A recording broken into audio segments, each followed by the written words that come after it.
This video was created thanks to the members of the UP Club. We are grateful for your support. Scan the QR code or find the details in the pinned comment. Ladies and gentlemen, welcome to Deliveries Diving Site.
As you've probably guessed, we're in Brussels, in the very heart of the European Union.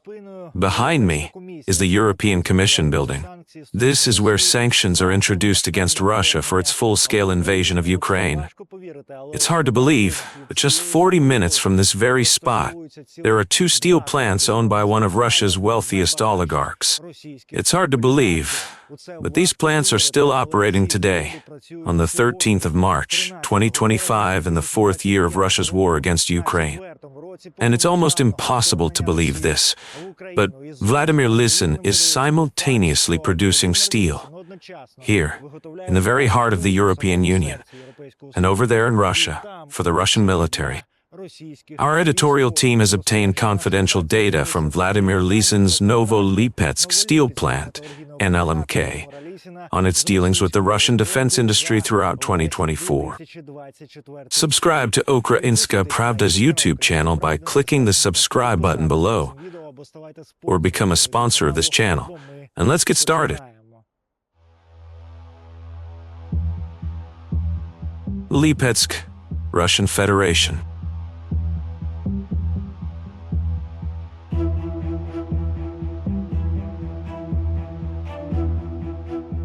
Novolipetsk steel plant.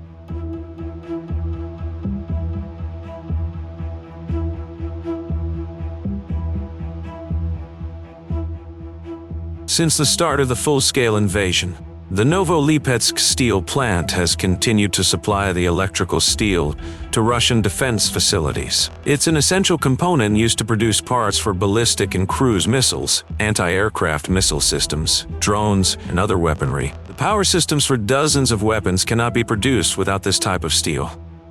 And Novolipetsk Steel is the only manufacturer of it in Russia.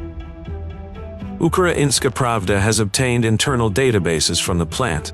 These prove that from early 2022 to late 2024, Novolipetsk Steel supplied at least $1.5 million worth of electrical steel to 22 facilities in Russia's military-industrial complex. Missile production. Strela Production Association, Typhoon Instrument Making Plant, Vanguard Moscow Machine Building Plant, Drone Production, KMZ Concern, Kazan Electric Device Plant, Izumrud Plant, Military Aircraft Production, UFA Aggregate Production Association, Omsk Scientific Research Institute of Instrument Engineering, Anti-Aircraft Missile Systems, Pravdinsk Radio Plant, Kupol Izhevsk Electromechanical Plant, Raytep Radio Engineering Plant, Lipetsk Mechanical Plant, Radar Systems and Electronic Warfare Equipment, Vector Oral Production Enterprise, Vladimir Electro Device Plant, Marie Machine Building Plant, Facilities connected to nuclear weapons, Zababakin All Russia Research Institute of Technical Physics, Sever Production Association, Priergonsk Mining and Chemical Production Association, Siberian Chemical Plant, production of other types of weaponry, Barnaul Cartridge Plant, Erkni Oral Element Plant, Electromachina Research and Production Association.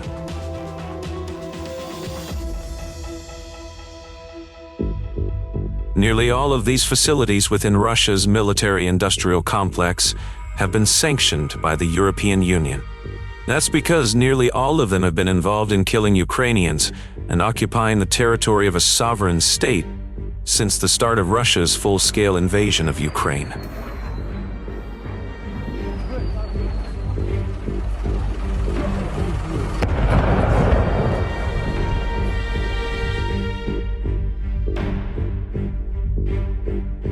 Друзья, срочно на вышке, только что по телеге, Киев.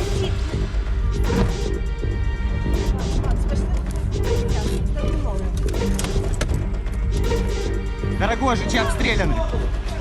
Все легли! Легли! Легли к зданию и легли дальше от стекол! Его в рот, нахуй.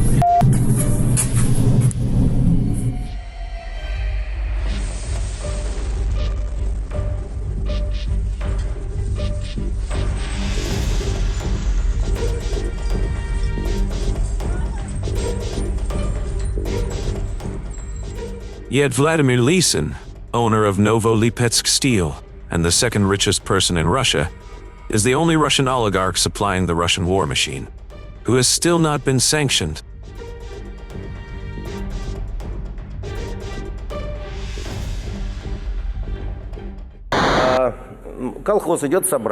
There's a meeting at a collective farm.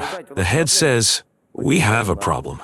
It's nearly sowing season, and our blacksmith is taken to drink. We have to do something. Does anyone have any ideas?" The most progressive person stands up and says, "Let's send him to rehab." Rehab? Sowing season is upon us. That won't work. We only have one blacksmith. Anything else? Let's deprive him of his quarterly bonus. He has 3 kids. He'll just go elsewhere. We need a better solution. Let's punch him in the face. Guys, he's 40 years old. If we hit him, he'll just walk out. We can't do that. Someone puts their hand up and says, "Let's rape him." The head is outraged and says, "Are you nuts? What kind of suggestion is that?" Another hand goes up, "Let's rape a tractor driver." Why? Because we have 2 of them. Sometimes that's how decisions are made. I'll give you an example.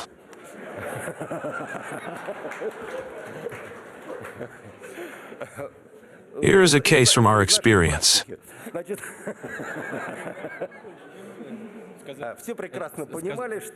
Volodya, you could have tried to make up this joke about a milkmaid.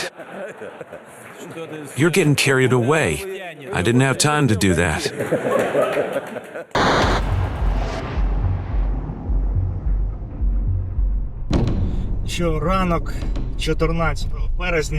The morning of 14th of March, the place called La Louvière.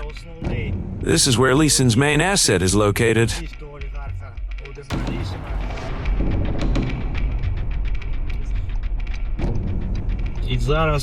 And now, We're on our way there to do some filming.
Тут потрібна коротенька довідка.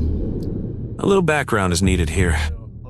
I'm standing in front of one of the Belgian plants co-owned by Vladimir Lisin's company, NLMK. Російського олігарха Володимира Лісіна. Lisin bought this plant in 2011. Цей завод Лісін у 2011 році. And last year, in 2024, on the third year of Russia's full-scale invasion of Ukraine, according to Eurostat, Belgium imported slabs, which are a semi-finished steel product, huge blocks that are then used to make rolled products. So, according to Eurostat, in 2024, Belgium imported €657 million worth of these slabs from the Russian Federation. 657 мільйонів євро. And the most interesting thing about that is that Vladimir Lisin is the only Russian oligarch who still hasn't been sanctioned by the European Union.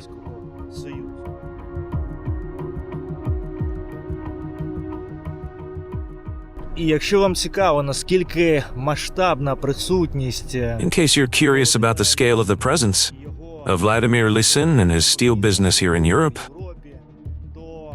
those Russian-made slabs account for nearly 60% of imports to Europe over the past 3 years. 60%, more than half.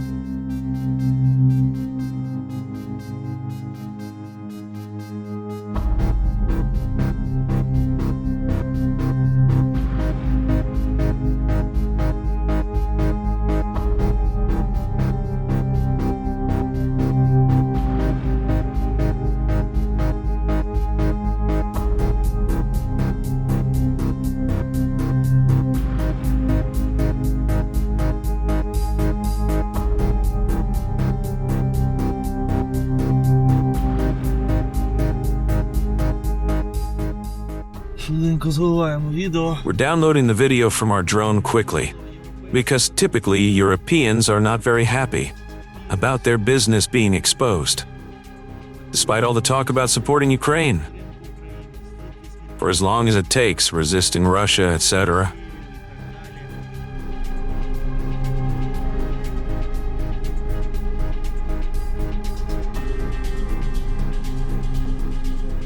This business, unfortunately, continues. Some benefit from the steel industry, some from oil, some from liquefied gas. Okay, I'm done here. Let's go to the next plant.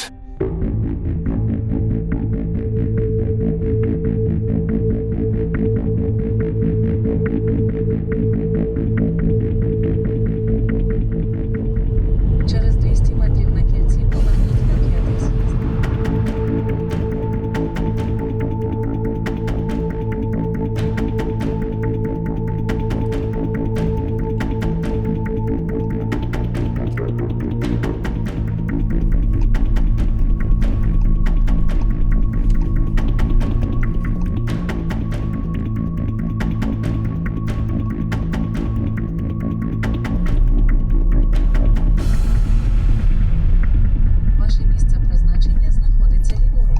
А зараз ми під'їхали до другого We arrived at Lisin's second Belgian plant. Бельгії. It's on the outskirts of Brussels, in Quebec. Клебек. За даними According to Eurostat, in 2024 alone, Бельгія, Belgium Бельгію imported these slabs for steelwork цих слягів заготовок to the tune of 650 million euro. для металургії на суму 600. That's just 1 year in Belgium alone. За один рік лише в Бельгію, лише на 2 заводи. Just these 2 plants of Lisin's outside Brussels. And for some reason, Lisin still hasn't been sanctioned by the European Union. Буває під санкціями Європейського Союзу, чомусь, можливо, це Maybe it has something to do with the fact з тим, що that this business is based на території, зокрема, in this wonderful European country of Belgium. дивовижної європейської країни. Берлін.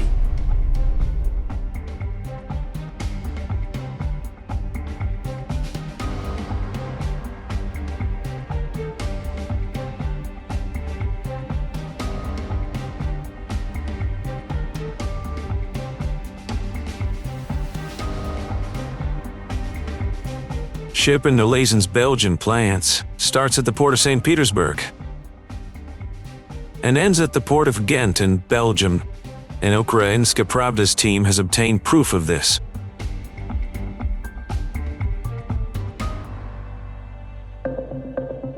These photos were taken a week ago at the port in Belgium. This is a new batch of steel that has arrived from Russia.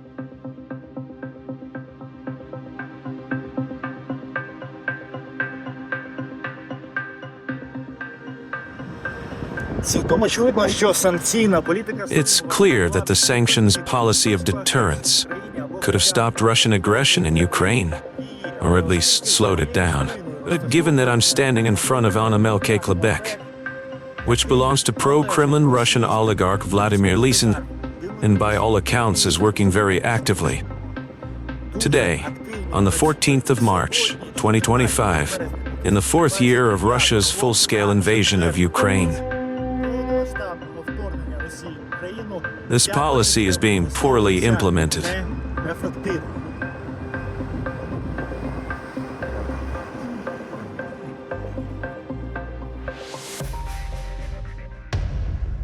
It's also worth adding that, in addition to Belgium, Vladimir Lisin has NLMK plants currently operating in Italy,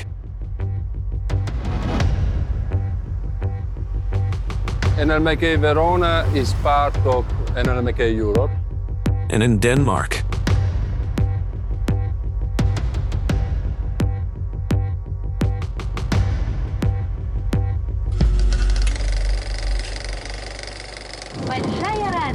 Great joy, well-earned pride on people's faces.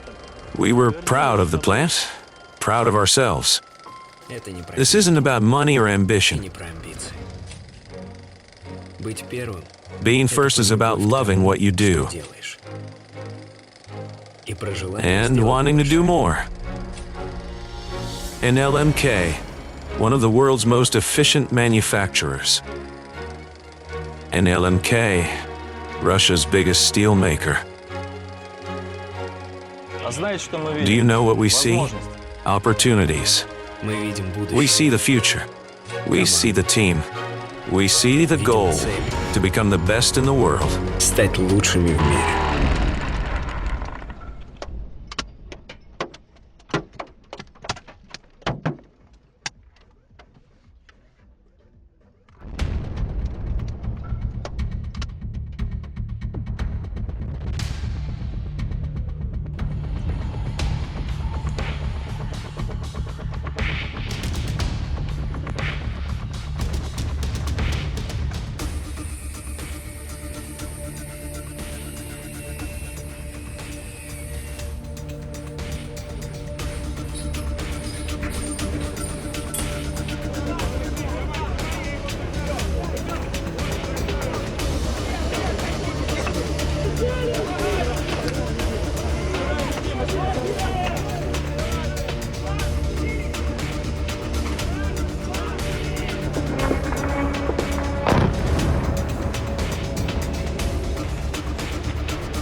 This is about us.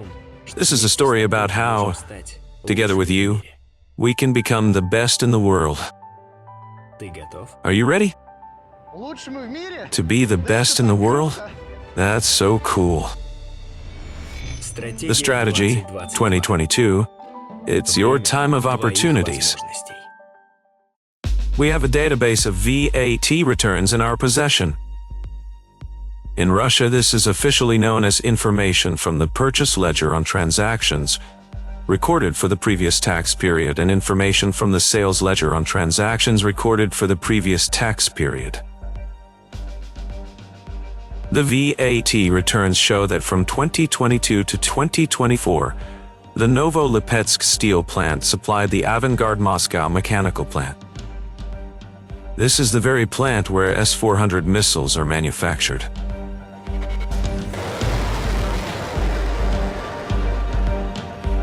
Russia has made extensive and widespread use of S-400 missiles during its full-scale invasion of Ukraine. The enemy launched another missile strike this morning. It was an S-400. Знаєте, у нас увага до С-300. People only started talking about S-300s and S-400s when they first targeted Kyiv. But the entire frontline zone has been under attack from these missiles for the past 6 months. Steel from Lisin's NLMK is also supplied to the Lipetsk mechanical plant, which produces the Tor anti-aircraft missile system. The database in our possession shows that the Novolipetsk steel plant also supplies the defense facility Strela, which produces Onyx and Malachit cruise missiles.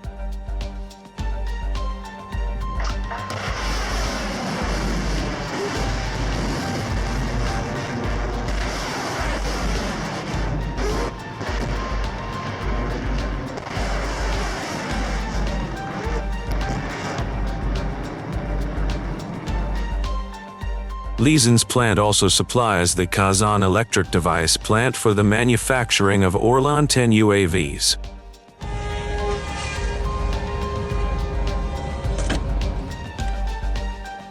And this is only a fraction of the Russian weapons that are being produced with the help of Vladimir Lisin's Novolipetsk steel plant.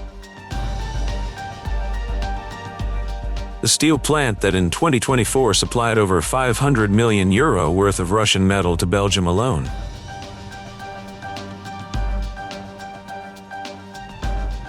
Друзі, якщо ви хочете, щоб... Dear friends, if you want us to be able to do more investigations like this, join the Ukrainska Pravda club to support journalism that leads to change and contribute to providing society with unbiased information.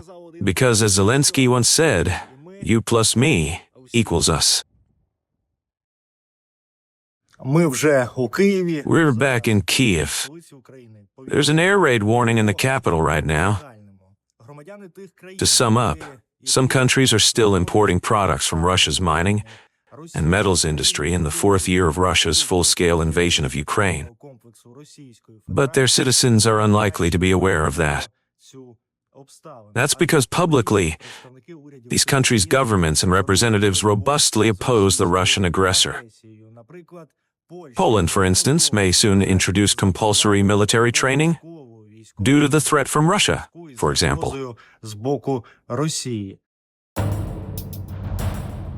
And yet here is the bulk carrier Kyalami entering the Polish port of Dunsk on the evening of 17th of March. Fully loaded with Russian slabs. It sailed from St. Petersburg.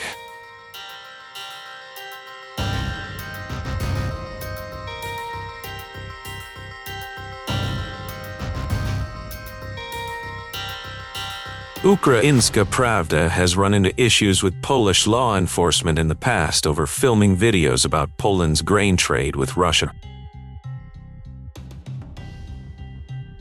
So this time we simply found an online camera at the port of Dunsk.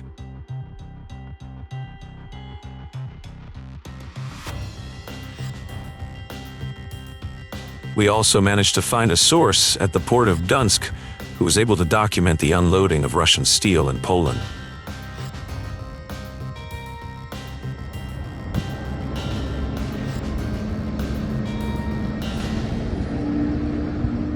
However, the slabs you see on your screens did not come from Vladimir Lisin's plant, but from the Nizhny Tagil Iron and Steel Works, which is co-owned by, wait for it, Russian oligarch Roman Abramovich, who, unlike Lisin, is subject to European sanctions. But his Russian steel is not. Because the metal with which Roman Abramovich and Vladimir Lisin are flooding Europe is priced below the market value.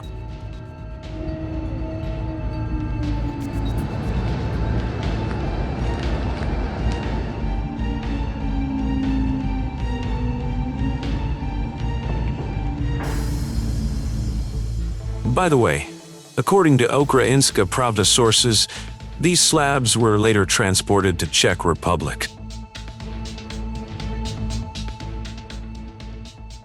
The price Ukraine is forced to pay every day for Russia's full-scale invasion seems to be of secondary concern to European officials. Because there have been no public explanations as to why Lisin and his plants remain unsanctioned, or why Russian metal is still flowing from Russia into Europe.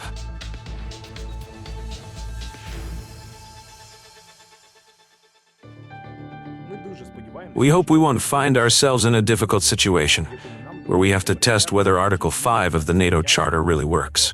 But we must proceed from the assumption that Russia wants to test us, to put Western unity to the test. We're talking about this potentially happening in 2030 or 2029. Are you really assuming that this is the time frame we're referring to? Diese Zeitspanne ist gegründet auf ganz This time frame is based on very reliable data, but of course it also depends on how events develop. in der Ukraine. So, if the military conflict in Ukraine winds down earlier, then naturally all resources, including logistics and weapons, as well as personnel and army conscription, could pose a threat to Europe much earlier. In that case, the specific threat of Russia blackmailing Europe could arise sooner than we anticipated. I don't want to specify any dates now, but it's all intertwined. A swift end to the war in Ukraine would allow the Russians to direct their energy where they really want, against Europe. Dort einzusetzen, wo sie eigentlich haben wollen, nämlich gegen Europa.